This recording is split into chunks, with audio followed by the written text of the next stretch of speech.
Hai, perkenalkan saya Vika Hayuning Tias dari Universitas Bakri, Prodi SIF dengan NIM 12027020007.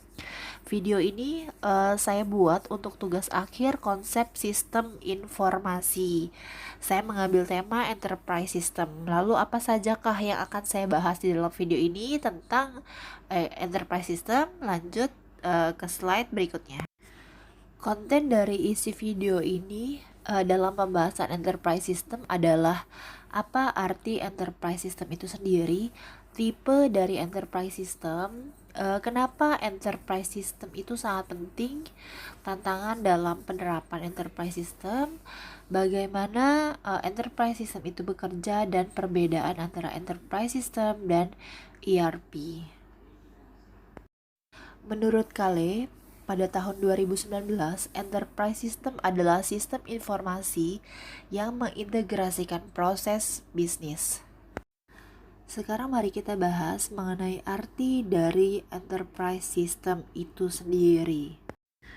Enterprise System Management adalah praktek penerapan manajemen layanan TI ke area lain dari suatu perusahaan atau organisasi dengan tujuan meningkatkan kinerja, efisiensi, dan penyampaian layanan.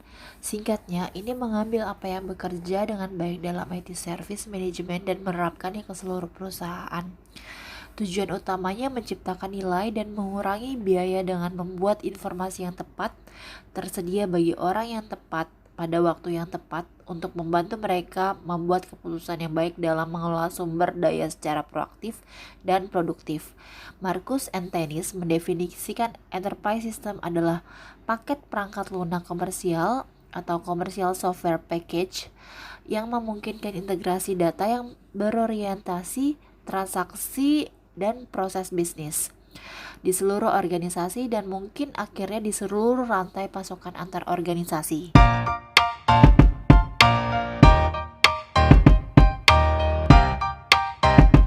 Lanjut ke bagian jenis dari enterprise system itu sendiri, yaitu yang pertama adalah Customer Relationship Management atau CRM. CRM adalah perangkat lunak yang membantu organisasi menyajikan pesan yang konsisten tentang wawasan pelanggan dengan mengumpulkan informasi terbaru tentang prospek. Pengumpulan data untuk penggunaan perangkat lunak CRM terjadi pada setiap langkah proses pra-penjualan termasuk penjualan dan pemasaran, call center, helpdesk, dan customer support services. Ada dua jenis CRM yang harus diketahui oleh orang-orang di bidang bisnis atau teknologi apapun adalah CRM analitik dan operasional.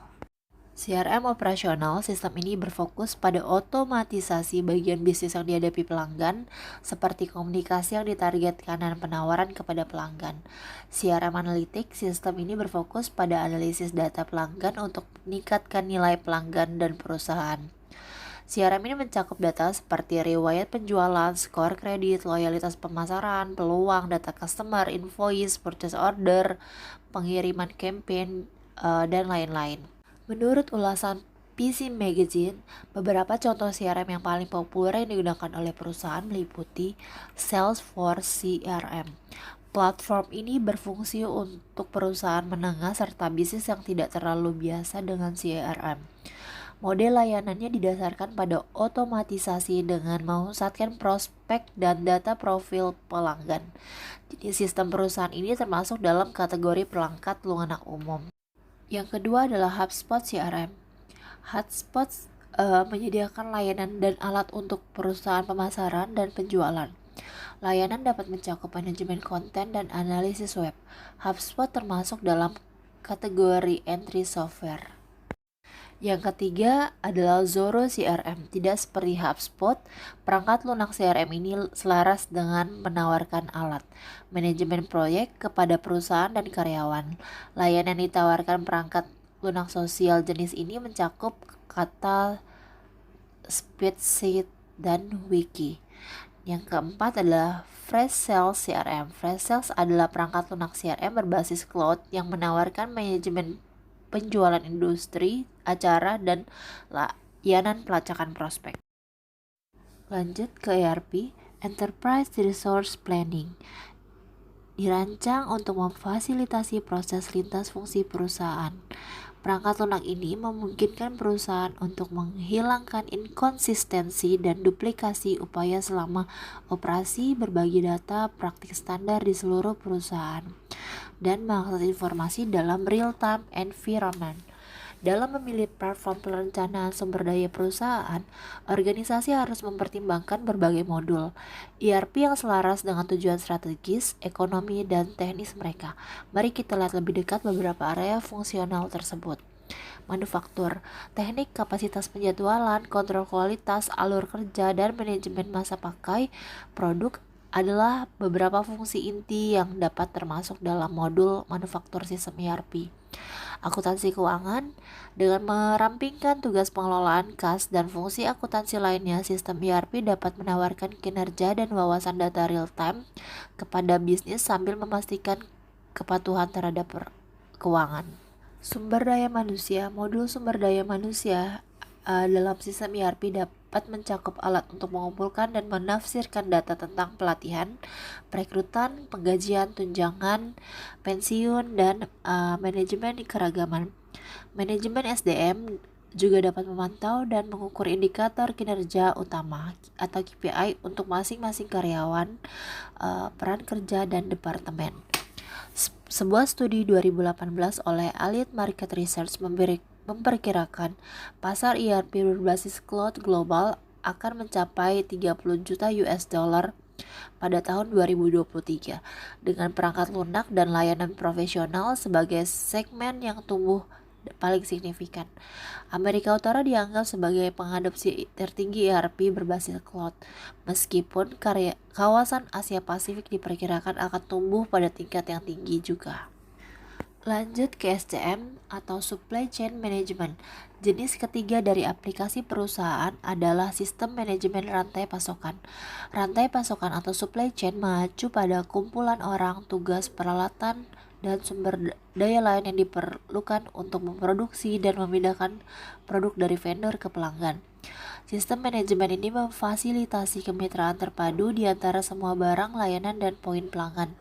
Tujuan utama sistem manajemen pasokan adalah mengkoordinasikan aliran informasi yang tepat waktu di hulu dan hilir organisasi. Beberapa sistem manajemen mungkin menampilkan fungsi untuk pembelian, manajemen inventaris, konfigurasi produk, penjadwalan pemasok, inspeksi barang, pemrosesan klaim, dan pergudangan. Kita lanjut ke poin Y.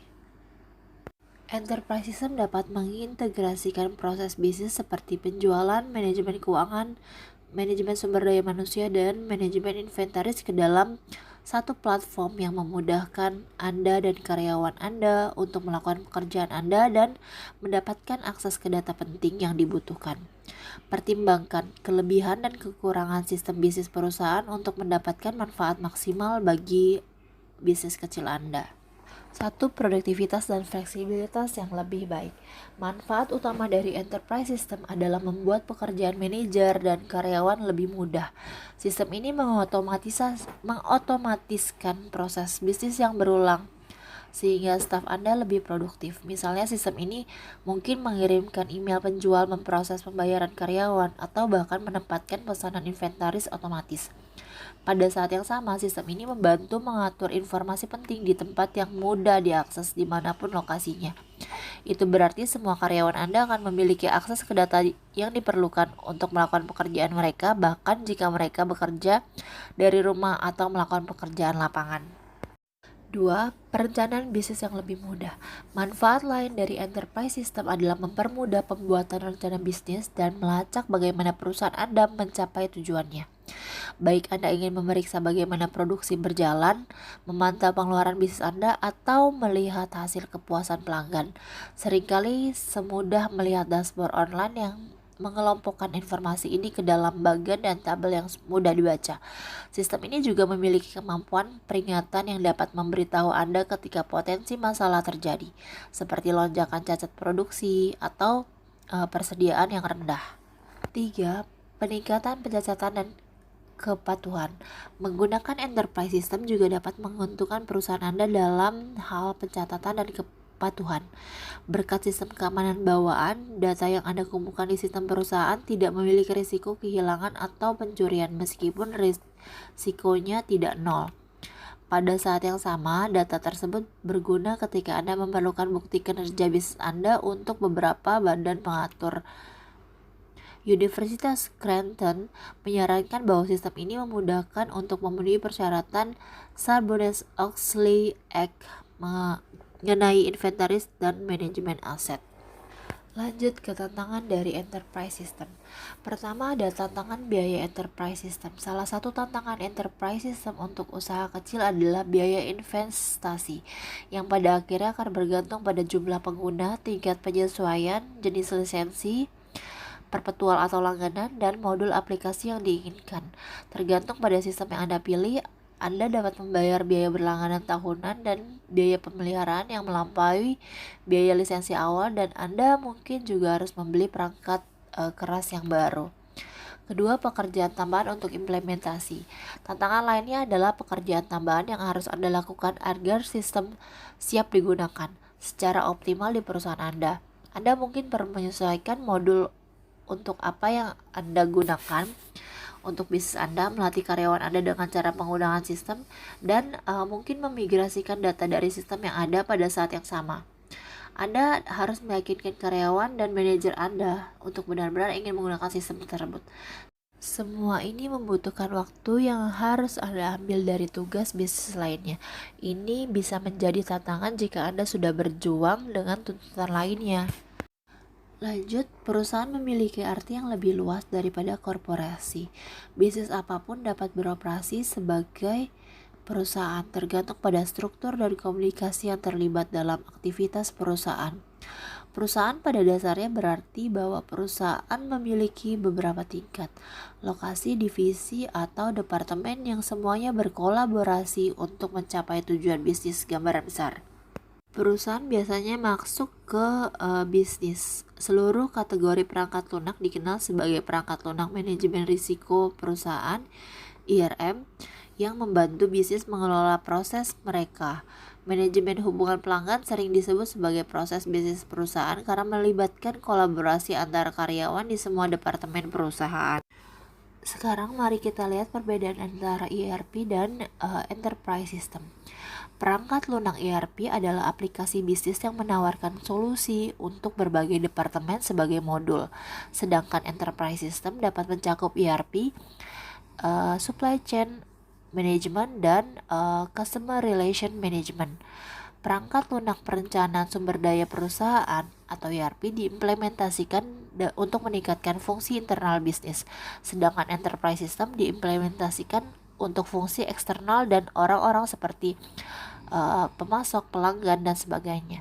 ERP mencakup proses yang lengkap dan memberikan data yang akurat secara real time, sedangkan sistem perusahaan atau enterprise system membantu dalam membuat keputusan seperti dari mana harus membeli bahan baku, profitabilitas, pengiriman tepat waktu, meningkatkan retensi pelanggan, dan sebagainya.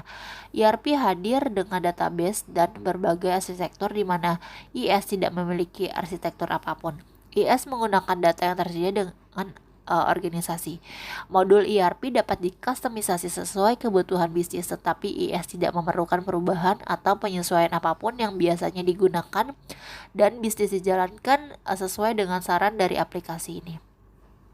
Sistem perusahaan dapat memakan waktu lebih lama dibanding dengan perangkat lunak ERP karena pengumpulan data massal dari periode tertentu dibandingkan dengan implementasi perangkat lunak ERP. Perangkat lunak ERP biasanya diterapkan oleh organisasi kecil maupun besar, sedangkan sistem perusahaan hanya ditujukan dengan organisasi besar. Implementasi ERP terdiri dari risiko kegagalan yang rendah dibandingkan dengan sistem perusahaan karena perputaran data yang tinggi dari database utama. Sekian video dari saya tentang enterprise system. Semoga bermanfaat.